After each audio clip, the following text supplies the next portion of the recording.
Welcome to all. നമ്മളിന്നിവിടെ discuss ചെയ്യുന്നത് transfer പ്രൈസിംഗിന്റെ ഇല്ലുസ്ട്രേഷൻസ് തന്നെയാണ്. ഒരു നെക്സ്റ്റ് പ്രോബ്ലം ആണ് നമ്മളിന്ന് ഡിസ്കസ് ചെയ്യുന്നത്. Illustration 5. Division A of a manufacturing company has set a target sale of 4 lakh, അതായത് 4 ലക്ഷത്തിന്റെ sale. So 4 lakh units of product at a price to which fetch a return of 25% on assets employed.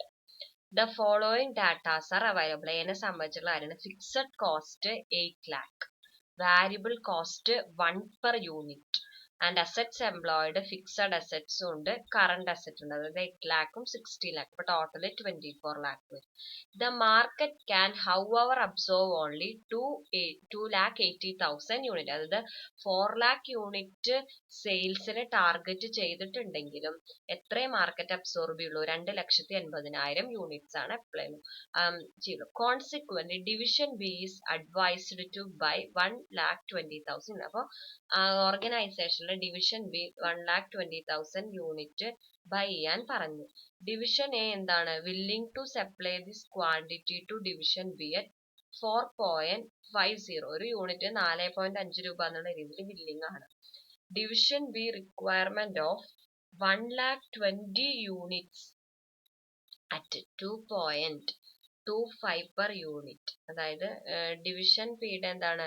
Requirement of 1,20,000 units at 2.25. അവർക്ക് A willing ആയിട്ടുള്ളത് 4.5 രൂപയ്ക്കാണെങ്കിലും എന്താണ് B മേടിക്കുന്നത് 2.25 per യൂണിറ്റിനാണ്. അങ്ങനെ മേടിക്കുകയാണെങ്കിൽ restrict the activity to 2,80,000 units of market size. It could reduce the investment. അതായത് നമ്മള് ഇതാണ് 4 lakh produce ചെയ്യുന്നില്ല, കറക്റ്റ് 2 lakh. മാർക്കറ്റ് എത്രയാണോ മേടിക്കുന്നത്, മാർക്കറ്റ് എത്രയാണോ അബ്സർവ് ചെയ്യുന്നത്, അത് മാത്രമാണ് നമ്മൾ പ്രൊഡ്യൂസ് ചെയ്യുന്നതെങ്കിൽ നമ്മുടെ ഇൻവെസ്റ്റ്മെന്റ് സ്റ്റോക്കിലുള്ളത് 1,60,000 കുറയും. ഫിക്സഡ് അസറ്റ്സ് എന്നുള്ളത് 2,40,000. Beside its selling expenses, it will go down by 80,000. Selling expense എന്ത് ചെയ്യും? 80,000 രൂപയായിട്ട് കുറയും.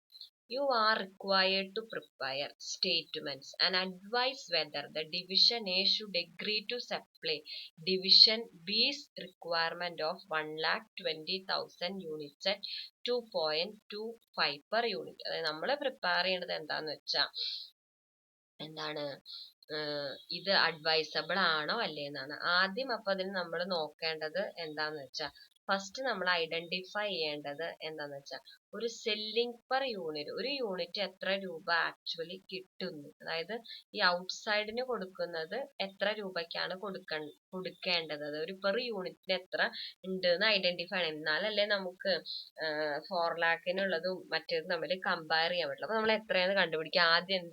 ആദ്യം എന്താ ഐഡന്റിഫൈ ചെയ്യണം? ആദ്യം നമ്മൾ റിട്ടേൺ എത്രയാണ് എക്സ്പെക്ട് ചെയ്യുന്നത്? 25% ഓൺ ടോട്ടൽ അസറ്റ്സ് ആണ്. ടോട്ടൽ അസറ്റ് എത്രയാ? 8 lakh plus 16 lakh എത്രയാ? 24 lakh ആണ്. അപ്പോൾ റിട്ടേൺ എന്ന് പറയുന്നത് 25% ഓൺ അസറ്റ് എംപ്ലോയ്ഡ്. 24 ലാഖിന്റെ 25% എന്ന് പറഞ്ഞാൽ 6 lakh. ഇത് ലാക്സിലാണ് എഴുതിയിരിക്കുന്നത്, ഡിജിറ്റിൽ എഴുതിയത് മാത്രം. 6 lakh. പിന്നെ നമുക്ക് എന്താ കവർ ചെയ്യേണ്ടത്? ഫിക്സഡ് കോസ്റ്റ് കവർ ചെയ്യണം. ഫിക്സഡ് കോസ്റ്റ് എന്ന് പറയുന്നത് എത്രയാണ്? 8 lakh ആണ്. അപ്പൊ നമ്മൾ 8 lakh എഴുതി. Fixed cost 8 lakh. പിന്നെ വാരിയബിൾ കോസ്റ്റ് കവർ ചെയ്യുന്നത്. വാരിയബിൾ കോസ്റ്റ് എങ്ങനെയാ പറഞ്ഞേക്കണത്? 1 rupees per unit ആണ് വാരിയബിൾ കോസ്റ്റ് എന്നാണ് ക്വസ്റ്റ്യനിൽ പറഞ്ഞിരിക്കുന്നത്. വാരിയബിൾ കോസ്റ്റ് ക്വസ്റ്റ്യനിൽ പറഞ്ഞിട്ടുണ്ട് 1 rupee ആണ് variable cost. Variable cost 1 rupee per unit ആണ് പറയുന്നത്. അപ്പോൾ 4 lakh units ആണ് നമ്മൾ പ്രൊഡ്യൂസ് ചെയ്യുന്നത്. അപ്പൊ 1 എന്ന് പറയുമ്പോൾ 4 lakh വാരിയബിൾ കോസ്റ്റ് വരും. അങ്ങനെ ടോട്ടൽ വാല്യൂ എത്രയായിരിക്കണം? ഫിക്സഡ് കോസ്റ്റ് കവർ ചെയ്യണം, വാരിയബിൾ കോസ്റ്റ് കവർ ചെയ്യണം, പ്ലസ് പ്രോഫിറ്റും കൂടി കിട്ടുന്നത്. അപ്പോൾ 6 profit plus 8 fixed cost plus 4 lakh എന്താണ് വാരിയബിൾ കോസ്റ്റ്. അപ്പൊ മൊത്തം ആക്ച്വലി നമുക്ക് 4 lakh യൂണിറ്റ് സെയിൽ ചെയ്യുമ്പോൾ എത്ര രൂപ കിട്ടണം?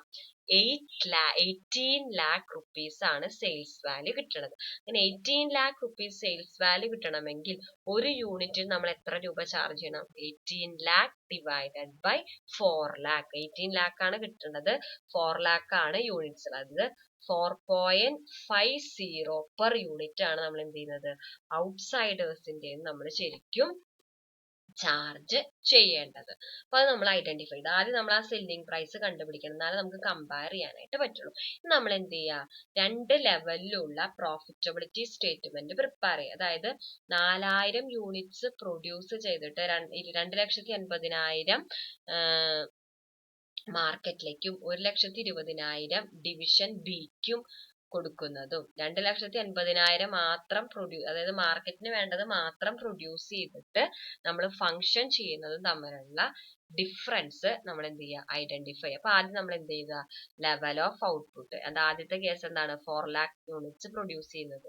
സെക്കൻഡ് കേസ് എന്താണ്, 2,80,000 യൂണിറ്റ്സ്, അതായത് ഔട്ട്സൈഡേഴ്സിന് വേണ്ടിയുള്ളത് മാത്രം പ്രൊഡ്യൂസ് ചെയ്യുന്നത്.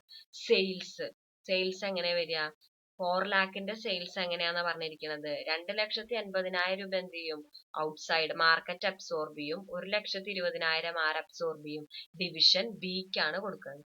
ഈ 2,50,000 രൂപ സെല്ല് ചെയ്യുന്ന പ്രൈസ് നമ്മളിവിടെ കണ്ടുപിടിച്ചു. എത്രയാണ്, 4.50 per യൂണിറ്റ്. ബിക്ക് കൊടുക്കുന്ന പ്രൈസ് എത്ര രൂപയ്ക്കാണ് ബി ആക്സെപ്റ്റ് ചെയ്യുന്നത് എന്ന് ക്വസ്റ്റ്യനിൽ പറഞ്ഞിട്ട് 2.25 per യൂണിറ്റ് ആണ്. അപ്പൊ അത് ചെയ്യാം. 2,80,000 ഇൻറ്റു 4.5, അപ്പൊ 12,16,000. മറ്റേ ബി എങ്ങനെയാണ്, 1,20,000 ഇൻറ്റു 2.25, അപ്പൊ 2,70,000. അപ്പൊ മൊത്തം സെയിൽസ് വാല്യൂ എന്ന് പറയുന്നത് എത്രയാ, 12,60,000 പ്ലസ് 2,70,000, 15,30,000 ആണ്. ഈ 2,80,000 യൂണിറ്റ്സ് പ്രൊഡ്യൂസ് ചെയ്യണമെങ്കിൽ എന്ത് ചെയ്യണം, നമ്മൾ മൊത്തം ഔട്ട്സൈഡേഴ്സ് കൊടുക്കും. 2,80,000 ഇൻറ്റു 4.50, അപ്പൊ 12,60,000 റുപ്പീസ് ആണ് സെയിൽസ് വാല്യൂ വരിക. രണ്ട് കേസിലും ഡിഫറെന്റ് ആണ്. നമ്മൾ എന്ത് ചെയ്യണം, സെയിൽസ് വാല്യൂ നിന്ന് വാരിയബിൾ കോസ്റ്റ് കുറയ്ക്കുക. വാരിയബിൾ കോസ്റ്റ് എങ്ങനെ, 1 രൂപയാണ്, പെർ യൂണിറ്റിന് 1 രൂപ. അപ്പൊ എന്ത് വരും, 4 ലക്ഷം യൂണിറ്റ്സ് പ്രൊഡ്യൂസ് ചെയ്യണമെങ്കിൽ we will have a variable cost of 4 lakh rupees. ഈ 2,80,000 യൂണിറ്റ്സ് പ്രൊഡ്യൂസ് ചെയ്യുമ്പോൾ 1 രൂപ തന്നെയാണ് വരിക. അപ്പൊ 2,80,000 യൂണിറ്റ്. ഇനി ഫിക്സഡ് കോസ്റ്റ് എത്രയാണെന്ന ക്വസ്റ്റ്യനിൽ പറഞ്ഞിരിക്കുന്നത്, 8 lakh rupees ആണെന്നാണ് എന്ത് പറഞ്ഞിരിക്കുന്നത്, ക്വസ്റ്റ്യനിൽ പറഞ്ഞിട്ടുണ്ട്. ഫിക്സഡ് കോസ്റ്റ് എന്ന് പറയുന്നത് എത്രയാണ്, 8 lakh rupees ആണ്. അപ്പൊ നമ്മൾ എന്ത് ചെയ്തി, 4 ലക്ഷം യൂണിറ്റ്സ് പ്രൊഡ്യൂസ് ചെയ്യുമ്പോൾ 8 lakh rupees.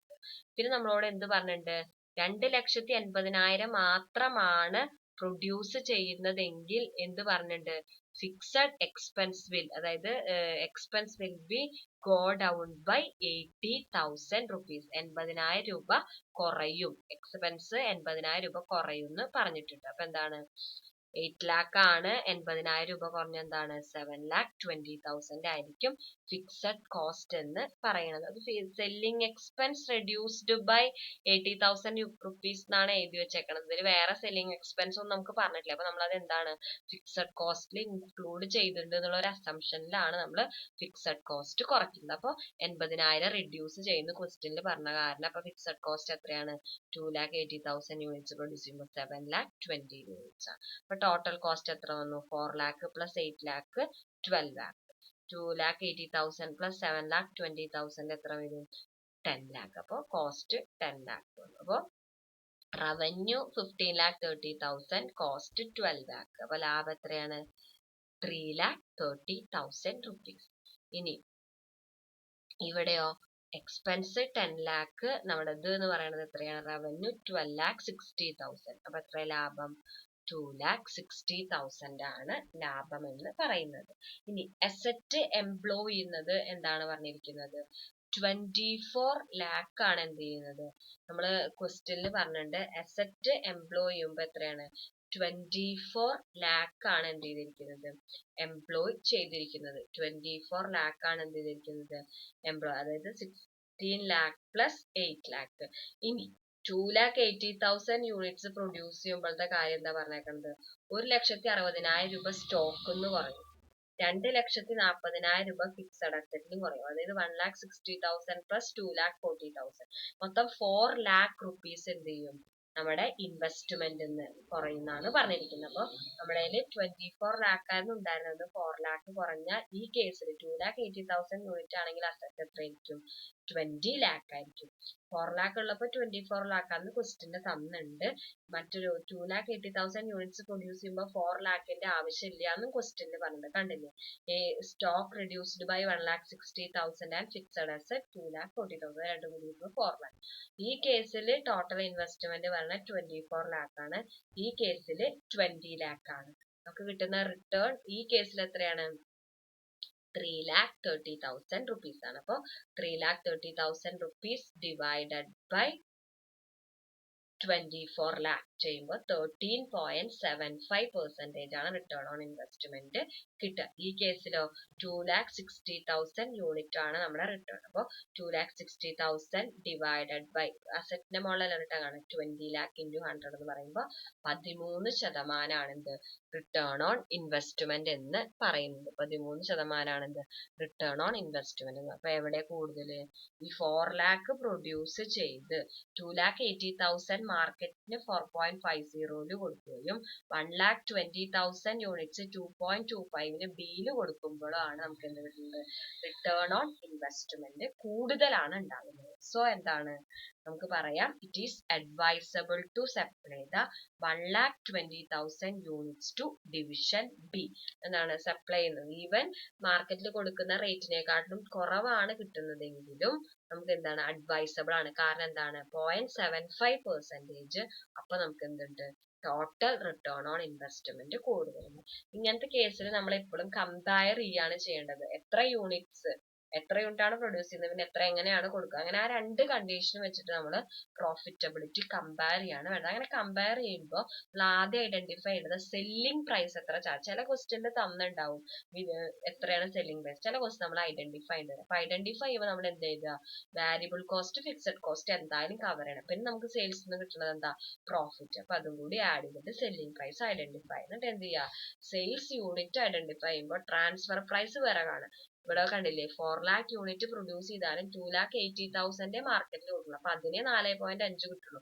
മറ്റേത് നമ്മുടെ ഡിവിഷനാണ് കൊടുക്കുന്നത്. അത് ആക്സെപ്റ്റ് ചെയ്യാൻ തയ്യാറായിരിക്കുന്നത് 2.25 റുപ്പീസിനാണ്. അപ്പൊ അത് നമ്മൾ എന്ത് ചെയ്യുക? അങ്ങനെ ചെയ്യുക. എന്നിട്ട് അതിന്ന് എക്സ്പെൻസുകൾ കുറയ്ക്കുക. അപ്പൊ നമ്മൾക്ക് എന്ത് കിട്ടും? പ്രോഫിറ്റ് കിട്ടും. അങ്ങനെ ക്വസ്റ്റ്യന്റെ വില ഇത്ര കുറച്ച് യൂണിറ്റ് പ്രൊഡ്യൂസ് ചെയ്യുമ്പോൾ എക്സ്പെൻസ് ഇത്ര കുറയും എന്നൊക്കെ പറഞ്ഞിട്ടുണ്ടെങ്കിൽ അതൊക്കെ കൺസിഡർ ചെയ്യുക. അതുപോലെ അസറ്റ് കുറയും എന്ന് പറഞ്ഞിട്ടുണ്ടെങ്കിൽ അത് കൺസിഡർ ചെയ്യുക. ഈ അസറ്റ് എംപ്ലോയിഡ് എന്ന് പറഞ്ഞാൽ എല്ലാ ഫിക്സഡ് അസറ്റ് പ്ലസ് കറന്റ് അസറ്റിന്റെ ടോട്ടൽ ആണ്. നമ്മുടെ ക്വസ്റ്റ്യനിൽ ഡയറക്റ്റ്ലി അല്ല തന്നിരിക്കുന്നത്. കണ്ടോ? സ്റ്റോക്ക് കുറയുന്നതാണ്. സ്റ്റോക്ക് എന്ന് പറയുന്നത് ഒരു കറന്റ് അസറ്റ് ആണ്. അപ്പൊ അതെന്താണ്? റെഡ്യൂസ് ദ 24 lakh എന്ന് 1,60,000 കുറയും. പിന്നെന്താണ്? ഫിക്സഡ് അസറ്റ് ഒരു 2,40,000 കുറയും. അപ്പൊ അതും കുറയും. അങ്ങനെയാണ് നമ്മൾ ഇവിടെ ഈ 20 lakh ഐഡന്റിഫൈ ചെയ്തിരിക്കുന്നത്. റിട്ടേൺ ഓൺ ഇൻവെസ്റ്റ്മെന്റ് കാണുന്നത് profit divided by total asset into 100 ആണ്. അപ്പൊ നമ്മൾ എന്ത് ചെയ്തു? 3,30,000 divide by 24 lakh into 100. Clear ആയി എന്ന് വിചാരിക്കുന്നു. എന്തെങ്കിലും ഡൗട്ട്സ് ഉണ്ടെങ്കിൽ വിളിച്ച് ചോദിക്കുക. പഠിക്കണം നന്നായിട്ട്. Thank you. ഇനി നമുക്ക് അടുത്ത പ്രോബ്ലം അടുത്ത ക്ലാസ്സിൽ ഡിസ്കസ് ചെയ്യാം.